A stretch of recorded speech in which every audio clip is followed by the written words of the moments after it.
Yue Li sudah menyiapkan pasukan pengawal untuk memberikan jalan bagi Xiao She ke Tianqi. Xiao She saat ini terus memacu kudanya. Di saat yang sama, Yu Zai bersama pasukannya dihadang oleh Wu Qi.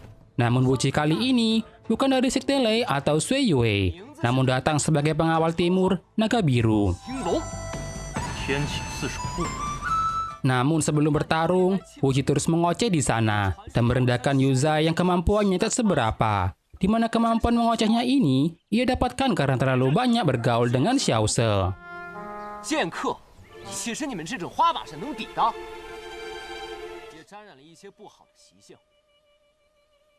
Wu Qi mengakui kalau memang untuk mengulur waktu. Ia yakin kalau banyak juga orang yang ingin melindungi Xiao She, dan pertarungan pun terjadi di sana. Pasukan Lao Cheng juga sudah bersiap untuk membunuh Xiao She.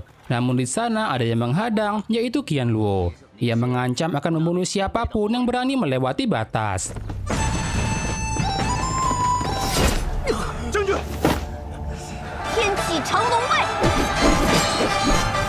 Di Muliang, tempat di mana Lo Qiang berada, di sana sudah datang Ji Sui, anak dari Ji Roufeng. Ia memuji dengan aura yang ia rasakan dari Jingyang. Namun datang Chang Feng juga ke sana. Ji Sui lalu menjelaskan tentang adanya daftar emas, yaitu sebagai kesimpulan untuk masa lalu dan sebagai permulaan untuk generasi baru. Dulunya, kota Muliang merupakan tempat yang makmur. Cuaca lalu berubah membuat kota ditinggalkan dan sekarang ditempati oleh Jingyang sendirian. Kemudian Jingyang datang ke sana. Melihat pedang Jingyang, Chang Feng tahu kalau Jingyang tidak berniat untuk keluar kota dan mengajak Ji Sui pergi dari sana.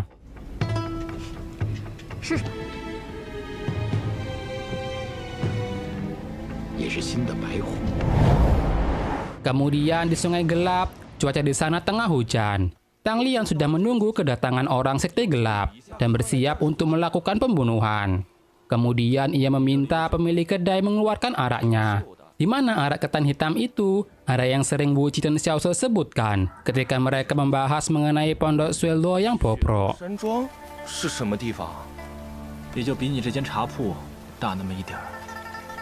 Kemudian, Tang Lian meminta pemilik kedai segera pergi, karena tak lama lagi akan terjadi pertempuran di sana.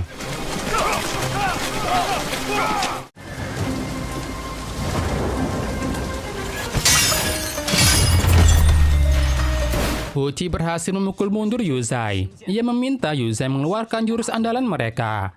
Tapi datang Yang Hui ke sana ikut melawan Wu Qi. Dan Wu Qi mulai mengoceh lagi di sana merendahkan Yan Hui.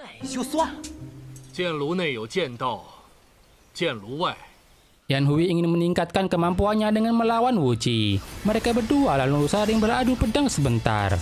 Dulunya Yan Hui sudah sangat terkenal. Namun Wu Qi merasa kini Yan Hui sudah melupakan arti pedangnya. Wu Qi menyarankan untuk Yan Hui mengingat arti pedangnya lagi. Dan sekali lagi mereka berdua melakukan adu pedang terakhir. Yan Hui mengalami luka dari pertarungan itu. Dan kemenangan berada di tangan Wu Qi. Yan Hui mengingat lagi apa arti pedang yang ia miliki dulu. Dan ia jadi tersadar berkat pertemuannya dengan Wu Qi.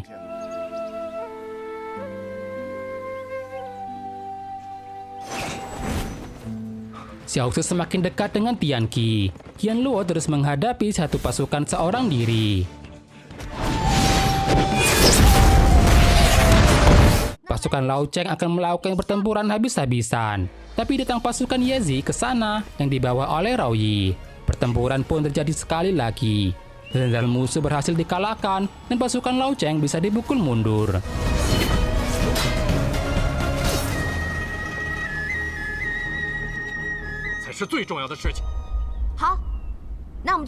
Dalam perjalanan Xiao She, ia dihadang oleh Zantian. Zantian tahu kalau selama ini Xiao She terus berkultivasi. Tapi kondisi Xiao She saat ini tak akan mampu untuk melawannya.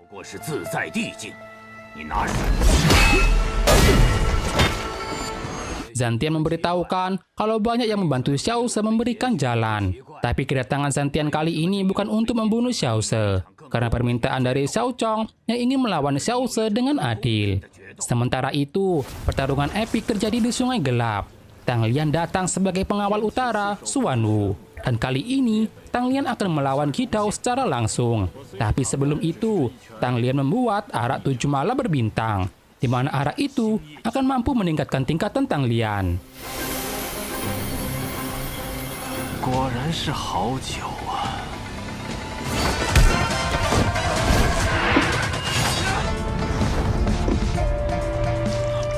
这才是真正的垂天海域，方才那些与那作茧不悔人。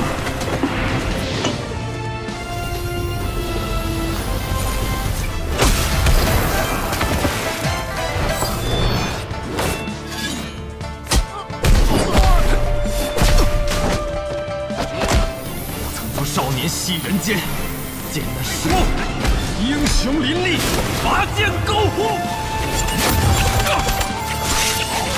Xiao Se akhirnya bertemu dengan Yueli, dan Yueli pun memberikan jalan untuk mereka. Tapi pasukan Yueli mendengar suara pasukan mendekat. Ternyata mereka adalah pasukan yang Raoyi bawa. 没想到你这策马狂奔之时，气势一点也不输你。 Yueli masih belum percaya dengan pasukan Yezi, di mana sepertinya Yueli dan Jenderal Ye tengah melakukan perebutan. Namun Yueli kali ini akan membiarkan Raoyi untuk lewat, untuk mendukung semua keputusan yang Xiao Se buat. Raoyi meminta ke Qian Luo untuk tak terlalu percaya dengan orang Tianqi, terutama yang bermarga Xiao. 可是要去天启，当然，那正巧了。 Tak lama kemudian, datang Wu Ji ke sana. Qian Luo kesal karena Wu Ji hanya fokus ke Raoyi saja. Mereka lalu membicarakan Tang Lian, tapi mereka yakin kalau Tang Lian akan baik-baik saja. 咱们天启城再见吧。 Kini hanya tersisa 2 gelas arak yang Tang Lian miliki, dan pertarungan hanya 1 lawan 1 melawan Qidao. Tang Lian mengalami luka dalam akibat pertarungan, tapi ia mampu menghancurkan pedang Qidao.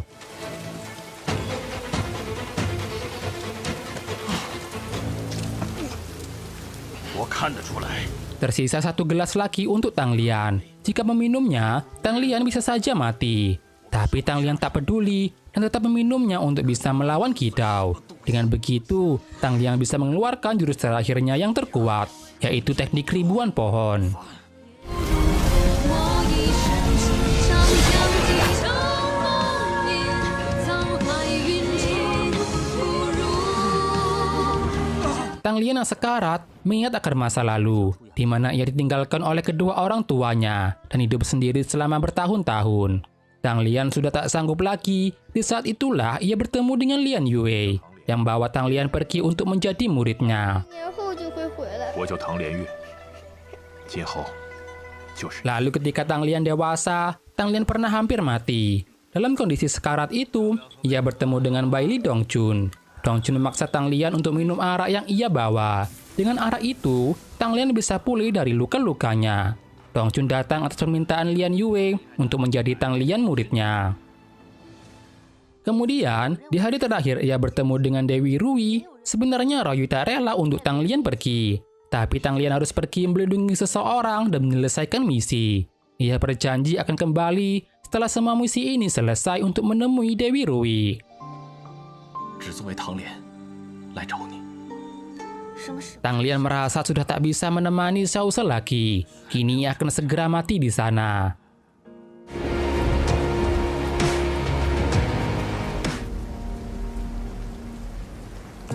Xiao Se akhirnya sampai di depan pintu masuk kota Tianqi. Tak lama lagi, Xiao Se akan benar-benar kembali.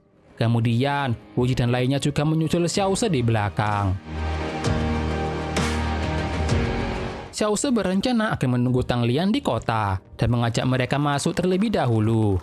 Kabar kembalinya Xiao Se sampai ke Xiao Yu yang membuatnya marah. Tapi pertempuran harus dihentikan agar identitasnya tak ketahuan. Zantian juga kembali. Xiao Chang menantikan pertempuran dengan Xiao Se. Xiao Se lalu membawa Wu Ji dan Qian Luo ke rumahnya, di mana rumahnya juga memiliki nama Pondok Sui Luo. Kemudian, pengurus rumah datang membawa Wu Ji dan Qian Luo beristirahat. Yueli lalu datang menanyakan kenapa Xiao Se tak menemui Kaisar. Ia memberitahukan kalau Hua Jin tengah merawat Kaisar saat ini. Mungkin tak lama lagi akan segera bangun. Sementara itu, Hua Jin sampai tertidur menunggu apanya jadi. Ia dibangunkan dengan kedatangan Yue Li ke sana. Yue Li memberitahukan kalau Xiao Se sudah kembali. Mengetahui itu, Hua Jin jadi tertarik berguru kepada Dewa Moyi. 是不是连我也请不动你了？ 我反而希望 Selama beberapa hari, Xiao Se menolak kunjungan tamu. Xiao Yu tahu kalau Xiao Se menunggu seseorang yang ia yakin Tang Lian tak akan pernah muncul kembali. Xiao Se lalu mendapatkan kabar kalau Tang Lian sudah mati. Wu Ji tak mempercayainya hingga datang murid sekte Tang ke sana, menjelaskan bagaimana Tang Lian mati dan harapan yang Tang Lian berikan. 击斩星夜九，同归于尽。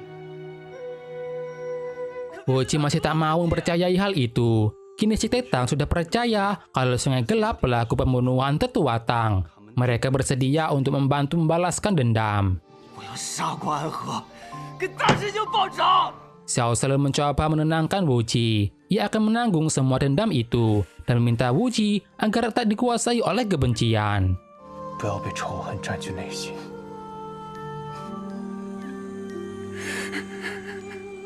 Di sekte Tang, Chang Feng datang untuk melayat. Baili Dongchun yang masih di Pulau Tiga Ular belum mendapatkan kabar.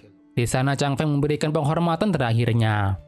但是我想了想，还是为你选择。 Chang Feng sudah mengirimkan mata-mata ke Sungai Gelap. Lian Yue yakin kalau Xiao Se juga akan bergerak dan sekte Tang akan mengikuti yang Tang Lian mempercayai Xiao Se. 白虎只是收他为徒，你这 Dulu, Chang Feng merasa sebutan 4 pengawal sangat keren, namun kini ia merasa malu menyebutkannya. Tapi tanpa 4 pengawal, dunia silat akan kehilangan kegembiraan. 其实我的心里还是很难过的。 Di Tianqi, Qianluo bersedih akan kematian Tang Lian. Xiao Se mengetahui itu datang untuk menenangkannya. Qianluo memberitahukan bagaimana ia bertemu Tang Lian di mimpinya, yang membuatnya terbangun dan menangis. Xiao Se meminta agar mereka terus mengingat Tang Lian, agar Tang Lian selalu hidup di dalam hati mereka. 师兄的仇我一定报。 Setelah beberapa hari, Royi datang menemui Xiao Se. Royi juga ingin membalaskan dendam Tang Lian, tapi ada hal lain yang perlu dilakukan di Tianqi. Royi datang atas nama dirinya sendiri. Mendengar itu, Royi pun diminta menjadi konselor untuk Xiao Se. Dan kini, Xiao Se akan mulai langkah pertamanya. Ia akan membuat semua orang tahu kembalinya dia dengan mengundang semua pejabat. 邀请这天启城中所有说得上话的人。 Royi sudah menyiapkan daftar undangan. Tak hanya bangsawan dan pejabat, tapi juga para pedagang. Xiao Se tahu jika selama ini Xiao Chong dan Xiao Yu sudah mengambil keberpihakan pejabat dan bangsawan. Tapi Xiao Se tetap akan melakukan perjamuan ini demi membalaskan dendam Tang Lian. 手刃他！ 想以什么身份？六皇子还是永安王？ Xiao Se tak ingin perjamuannya diadakan di pavilion biasa. Xiao Se pergi ke arena Qianjin, tempat yang ia pilih. Di sana ia langsung disambut oleh Jiu Jiu Dao yang mengurus segala hal di arena. Dan setelah itu, Xiao Se memperkenalkan siapa Wu Ji dan Qianluo itu. 大小姐，雷公子，叫我99道就好。自然是在下排的。不过姑娘放 Di lantai atas, Tuan Tu sudah menunggu kedatangan Xiao Se. Sepertinya Xiao Se dan Tuan Tu sering berhubungan di masa lalu. 王殿下，请喝茶。 Tuan Tu lalu menyajikan minuman untuk mereka semua. Wu Ji dengan iseng menanyakan di manakah Tuan Besar Tu. Tuan Tu menjawab kalau Tuan Besar Tu sudah ia bunuh. Kemudian Xiao Se menyampaikan maksud kedatangannya, di mana Xiao Se ingin mengadakan perjamuan di arena Qianjin. 御厨所那几个废物，做不出我想要的味道。 Namun Tuan Tu awalnya ingin menolak, tapi Xiao Se memberitahukan kalau acara ini akan menggemparkan dunia. Tuan Tu pun menyanggupinya, tapi ia meminta bayaran. Xiao Se berniat akan memberikan pondok Suilu, tapi bukan yang di Tianqi, melainkan di dunia persilatan. 成交。是不是有些僭越了？ Yue Li mendapatkan undangan dari Xiao Se. Yang diundang bukan hanya para bangsawan, tapi juga pedagang rendahan akan diundang. Xiao Chong juga mengetahui akan undangan tersebut. Ia berencana akan membuat semua yang berafiliasi dengannya tidak datang ke perjamuan. Begitu pula Xiao Yu, ia akan melakukan hal yang sama. 否则拿到请帖之后，也派人前往和他们关系。 Yue Li berterima kasih atas bantuan yang Hua Jin berikan. Sebentar lagi Kaisar akan segera bangun. Hua Jin bisa menyembuhkan penyakit kaisar, tapi soal penyakit hati, hanya kaisar sendiri yang bisa menyembuhkannya. 现在至少性命无忧。 Tian Chen juga mendapatkan undangan Xiao Se. Ia mengatakan ke muridnya kalau akan datang dan akan memberikan hadiah. Ia merasa perjamuannya akan ramai. Karena itulah, ia berencana tak akan datang sebenarnya. Malamnya, Xiao Se cemas memikirkan perjamuan esok. Bagaimana jika nantinya benar-benar tidak ada yang datang? Kemudian, datang pengurus rumah memberitahukan kalau ada satu undangan yang tidak tahu di mana keberadaannya. 早就走了。罢了， Untuk Raoyi, ia tidak bersama dengan mereka. Raoyi saat ini tengah berada di rumahnya. Ayahnya yang datang tahu kalau Raoyi tengah gelisah. Andaikan tak ada larangan, Jenderal Yi sendiri pasti akan datang ke perjamuan. Meski tanpa bela diri, Raoyi ingin bisa berguna untuk Xiao Se. Tapi Jenderal Yi merasa masih ada satu orang yang perlu diundang. Meski Jenderal Yi sendiri tidak tahu apakah orang itu mau datang. Sementara itu, Xiao Se menunjukkan pedang peninggalan Raja Langya. Ia memberikan kepada Yue Li untuk diberikan kepada orang itu. Pedang ini tak hanya melambangkan hubungan Xiao Se dengan Raja Langya, tapi juga memiliki makna maksud kepulangan Xiao Se. 还有我，这柄剑代表的不仅仅是情谊，还有我回来的。 Kemudian, datanglah hari di mana perjamuan diadakan. Makanan semua sudah dikeluarkan, namun sampai sekarang belum ada juga tamu yang datang. 这不会真有人不来吧？ Tak lama kemudian, datang Jiu Jiude ke sana. Kedatangan tamu pertama menandakan kalau orang itu paling akrab dengan Xiao Se. Walaupun Jiu Jiude tak terlalu terkenal, tapi ia termasuk orang yang perlu diperhitungkan juga. 这边请，请。 Xiao Se sudah tahu kalau tak ada tamu yang akan datang, hingga ia mendapatkan kabar kedatangan Jiu Jiude ke sana. Namun Xiao Ye masih tak khawatir, karena jika hanya Jiu Jiude yang datang, maka itu berarti Xiao Se hanya mampu memerintahkan orang jalanan. 去了，却比不去更好。 只能号令这些市井之徒，而这些 Di saat itu, Chun Feng sudah kembali ke Tianqi juga. Ia berniat untuk mengumumkan kepulangannya. Di depan semua orang, Chun Feng akan memberikan sumbangan, serta menutup tempat perjudian yang meresahkan. Tak hanya itu, ia akan mengadakan pesta makan atas nama Xiao Se dan memberitahukan ke seluruh toko kalau ia sudah kembali. 永安王所请，得令。我青州穆家来了。 Xiao Zhang lalu mendapatkan kabar kemunculan Chun Feng, yang merupakan orang terkaya di masa mendatang. 北离未来的第一首富。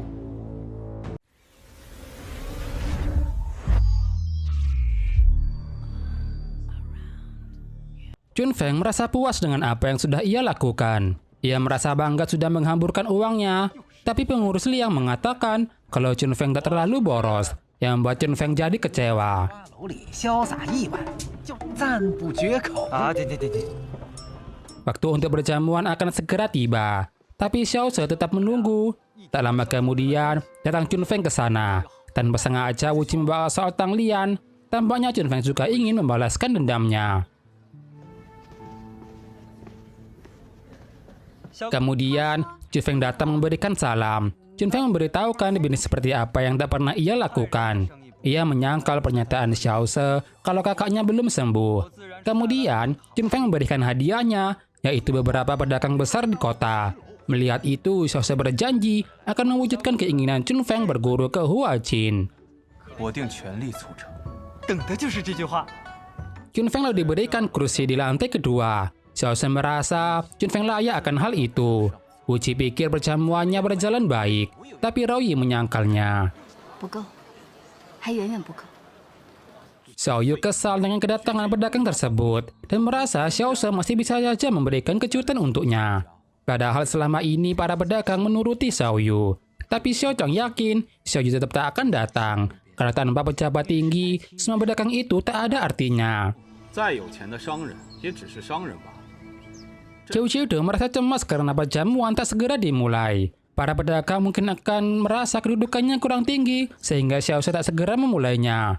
Tak lama kemudian, datang Yue Li ke sana. Namun bukan Yue Li orang yang Xiao Se tunggu. Raoyi lalu menanyakan hadiah yang Yue Li bawa. Ternyata Yue Li datang ke sana bersama guru besar Dongzu, orang yang saat ini Xiao Se tunggu. yang merupakan pejabat yang paling ditakuti oleh pejabat korup. 清官敬他，贪官惧他。朝廷 Xiao Se menjelaskan bagaimana ia bisa membawa Guru Dongsu ke sana, di mana Guru Dongsu dulu pernah berutang nyawa kepada Raja Langya. Dengan kedatangan Guru Dongsu, para pejabat akan segera datang juga. 你还有你那个时候还是个襁褓中的孩子呀。到。 Xiao Se membenarkan kalau dirinya sudah kembali. Guru Dongsu merasa Xiao Se kini sudah lebih baik dari yang dulu. 陆为生，你这个名字，哈哈哈。 Para pejabat tetap tak ingin datang, walau Yueli sudah datang ke sana. Tapi setelah tahu Guru Dongsu datang, mereka semua langsung bergegas untuk pergi ke sana. Dengan begini, waktu yang Xiaoyu dan Xiaochang miliki tinggal sedikit. Xiaoyu tak menyangka kalau Guru Dongsu akan hadir. Dong Xie merasa kalau Xiao Se tak akan memulai berjamuan tanpa kedatangan dua pangeran. Xiaoyu yakin kalau saat ini Xiaochang pasti tersiksa. Meski begitu, Xiaoyu tetap tak akan datang ke sana. 不，我乐意看他难受。朝中还有谁认为？ Xiaochang tak menyangka Guru Dongsu bisa hadir. Ia merasa ini semua sudah rencana Xiao Se. Zhang Ming merasa kalau Xiao Se sudah banyak berubah. Meski begitu, Zhang Ming menyarankan Xiaochang tak datang. Walau Xiaochang merasa sudah kalah dalam permainan ini. 已经输了。那把 Yueli lalu menanyakan kapan Xiao Se memulai acara. Xiao Se meminta menunggu sebentar lagi. Tapi Yueli memberitahukan kalau kedua pangeran tak akan datang. Karena itulah acara perjamuan akan segera diadakan. Tanpa terduga, tiba-tiba Tian Cheng muncul dalam perjamuan. 永安王的宴席还是可以尝一尝。 Tian Cheng tak menyangka Guru Dongsu akan ada di sana. Begitu pula Guru Dongsu jarang sekali bisa bertemu Tian Cheng. Mereka berdua malah kini dipertemukan di perjamuan Xiao Se. Guru Dongsu menjelaskan kalau datang karena persahabatan. Sementara Tian Cheng, ia mengingat ketika Fei Xuan dan Fan Song datang untuk berguru. Sebelum itu, Fan Song meminta Tian Cheng datang ke perjamuan Xiao Se. Awalnya Tian Cheng menolak, tapi Fan Song menjelaskan kalau Xiao Se dekat dengan istri Yu Zhen. Yang mungkin kalau bisa datang, istri Yu Zhen pasti akan meminta Tian Cheng datang juga. 师娘， 太师，请上座。 王爷请。 Xiao Se yakin kedua pangeran pasti akan datang. Tak lama kemudian, Xiao Chong dan Xiao Yo pun tiba, dan terjadilah saling sindir di antara mereka. Xiao Yu dan Xiao Chong saling memberikan alasan kenapa datang terlambat. 我原本以为二位今天肯定不回来。六哥面子大，四大豪商 终于回京，做皇兄的自然不会。 Semua tamu kini akhirnya tiba semua. Xiao Se lalu naik ke tempat ia akan duduk, dan perjamuan akbar ini akhirnya dimulai.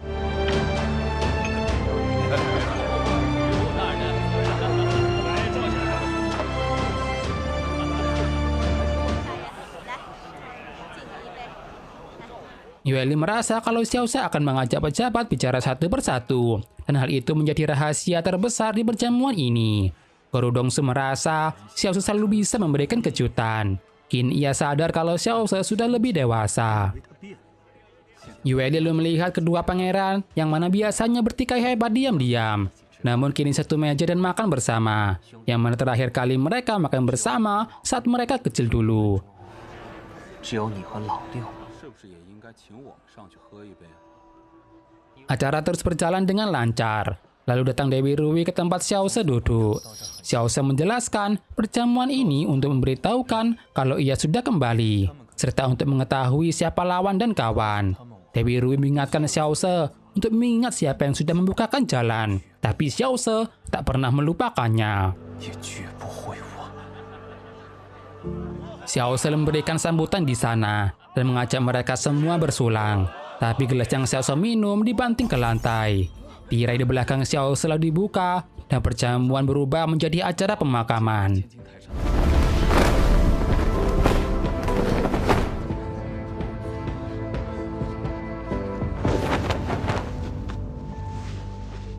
Drum dikendangkan dan musik dilantunkan. Xiao Se menggunakan pedang wuji mengukir puisi di batu duka. 鬼帛一盒香催促，人死一去，何时归？ Xiao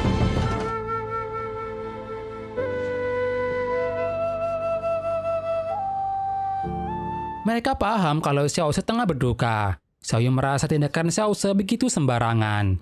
Kemudian, hidangan terakhir dikeluarkan, di mana biasanya dalam perjamuan tidak ada.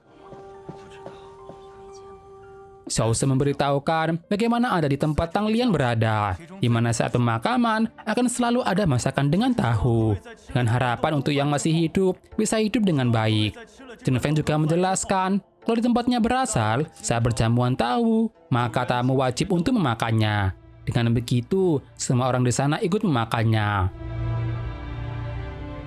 Guru Dongsu juga ikut memakan nasi kuah tahu itu.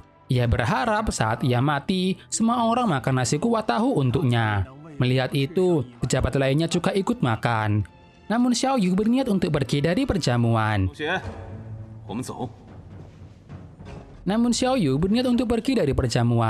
Xiao Se langsung turun dan menghentikannya. Xiao Yu merasa ia tak ada hubungannya dengan kematian Tang Lian, yang membuat Dewi Rui di sana marah dan berniat membunuhnya. Tapi Xiao Se menghentikannya dan meminta Dewi Rui pergi. Lalu tiba-tiba, Kaisar datang ke sana.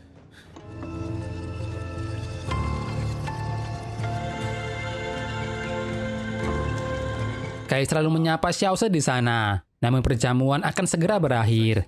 Kaisar ingin makan makanan di perjamuan. Walaupun hanya ada nasi kuah tahu, Kaisar tetap memakannya.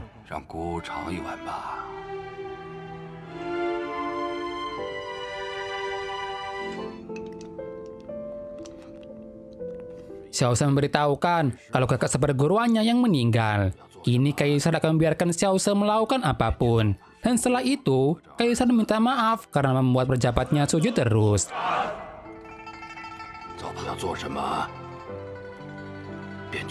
Hua Qin lalu meminta untuk tetap tinggal. Kaisar pun mengizinkannya dan nantinya Yue Li yang akan menjemputnya.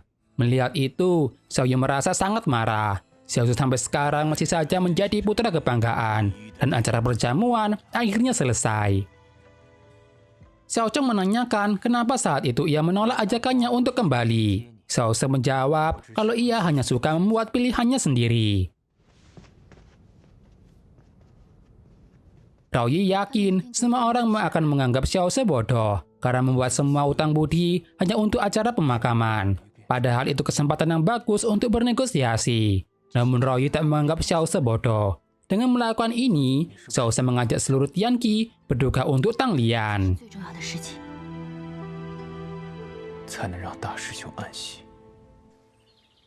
Xiao Yu marah karena Kaisar datang ke acara perjamuan. Xiao Chen juga tak menyalahkan Zhang Ming karena mengajaknya datang.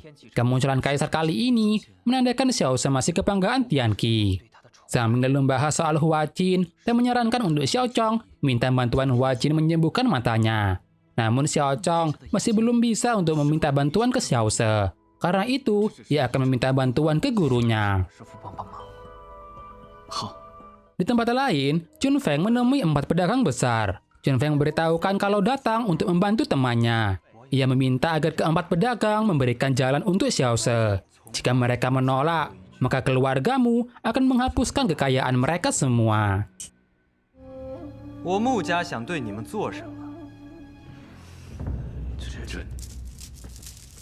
Chun Feng merasa senang dengan apa yang sudah ia lakukan. Sementara itu, Hua Qin kagum ada orang yang bisa menyembuhkan Xiao Se.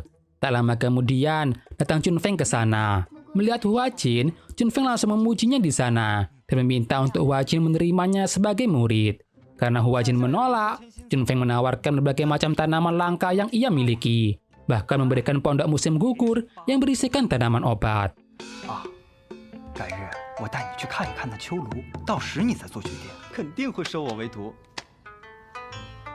Pengurus Liang merasa tak seharusnya Chun Feng memberikan ke Hua Qin.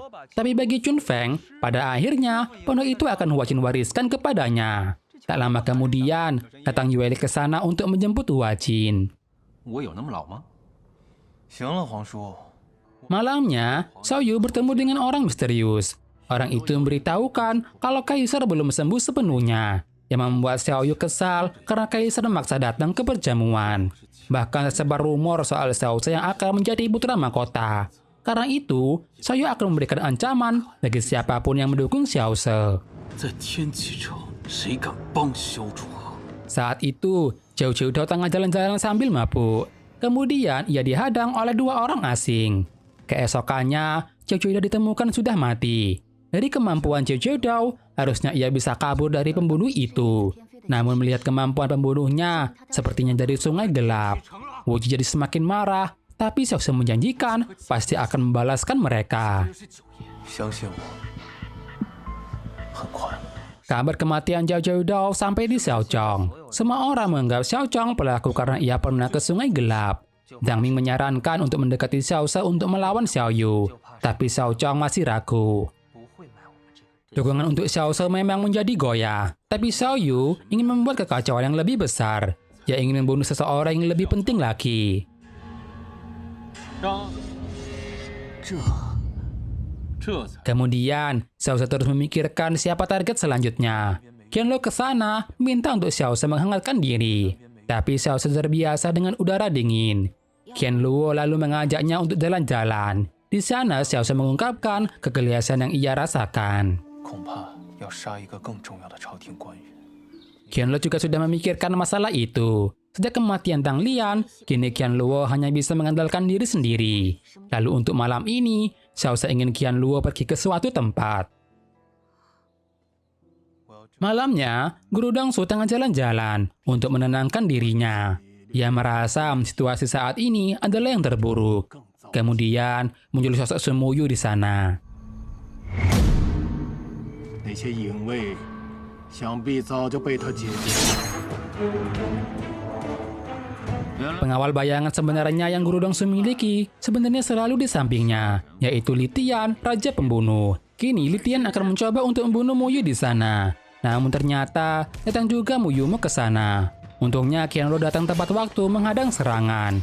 Dengan Li Tian dan Qianluo, Su Mu Yu dan Mu Yu pun memutuskan untuk mundur.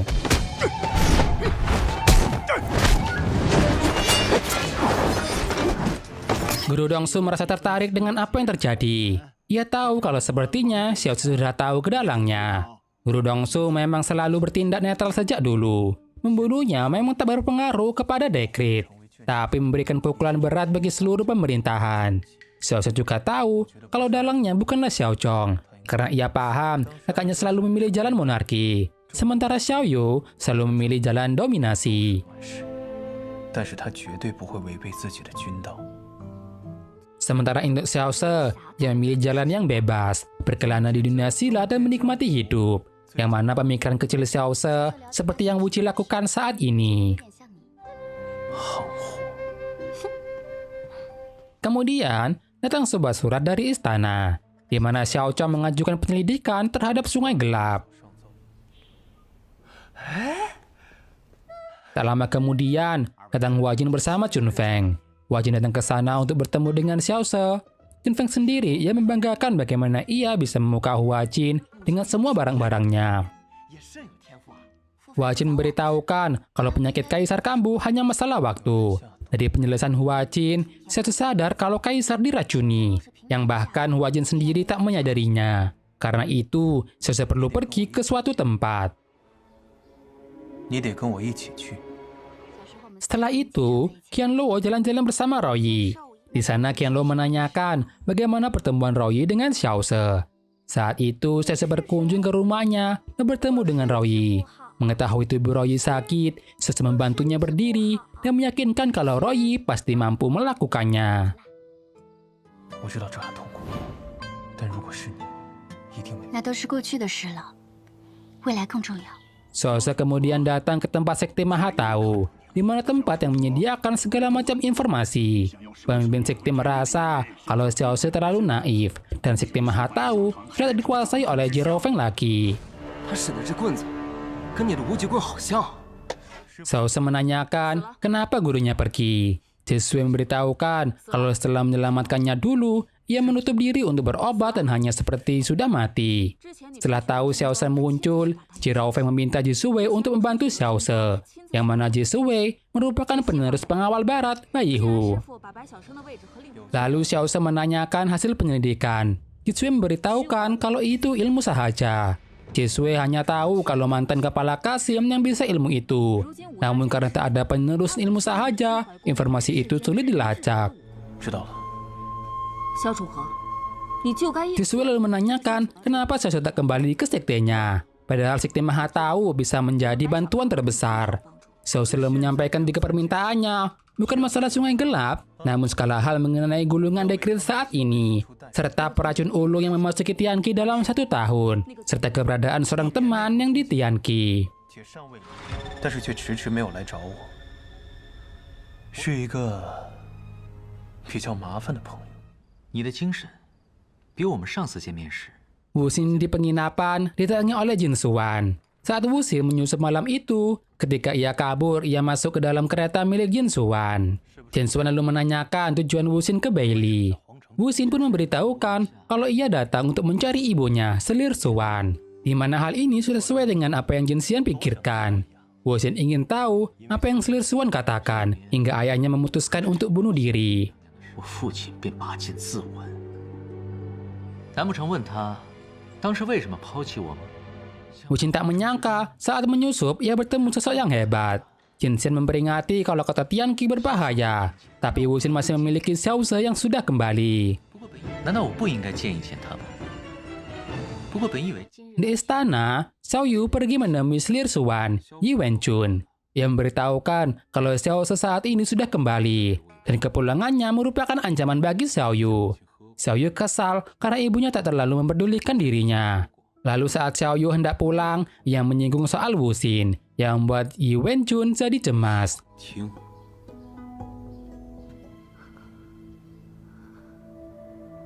Sementara itu, Huajin meminta agar Kaisar meluapkan isi hatinya.